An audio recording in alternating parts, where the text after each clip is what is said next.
તાજેતરમાં તહેવારો દરમિયાન આણંદ જિલ્લામાં કોઈ અનિચ્છનીય બનાવ ન બને અને કાયદો અને વ્યવસ્થાની પરિસ્થિતિ યથાવત જળવાઈ રહે તે માટે અસામાજિક તત્વોના વિરુદ્ધમાં કાયદેસરની કાર્યવાહી કરવા માટે પોલીસ અધિક્ષક શ્રી જીજી જસાણી સાહેબે જિલ્લાના તમામ અધિકારીઓને સૂચના આપેલી, જે અનુસંધાને એલસીબીમાં ફરજ બજાવતા પોલીસ ઇન્સ્પેક્ટર HR ભણભટ્ટ તથા પાવરા સાહેબે આ બાબતે વર્કઆઉટ હાથ ધરેલ. ગઈ તારીખ 1/4/2025ના રોજ એલસીબીમાં ફરજ બજાવતા પાવરા સાહેબને બાતમી હકીકત મળેલ કે આણંદ શહેરના ખંભાત તરફ જતા રેલવે ટ્રેક પાસે હાર્ડ કિલર ગરબા ગ્રાઉન્ડ નજીક એક ઈસમ પોતાના એક્ટિવા GJ23D Z3168 લઈને પિસ્ટલ લઈને ઊભો છે, જે બાતમી હકીકત આધારે એલસીબીના PI પાવરા તથા સ્ટાફના માણસોએ રેડ કરતા બાતમીમાં જણાવ્યા મુજબનો ઈસમ મળી આવેલ. તેની પંચો રૂબરૂ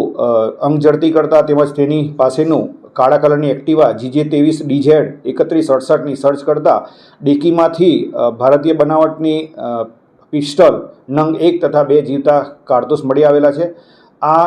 કારતૂસ તથા પિસ્ટલ બાબતે પૂછતા તેઓએ કોઈ સંતોષકારક જવાબ આપેલો નહીં અને તેઓ પાસે કોઈ બિલ આધાર કે કોઈ પણ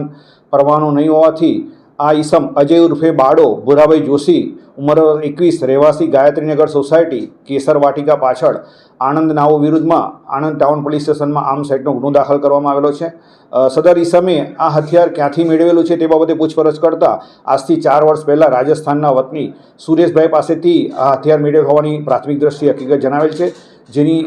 આગળની તપાસ તજવીજ હાથ ધરેલ છે.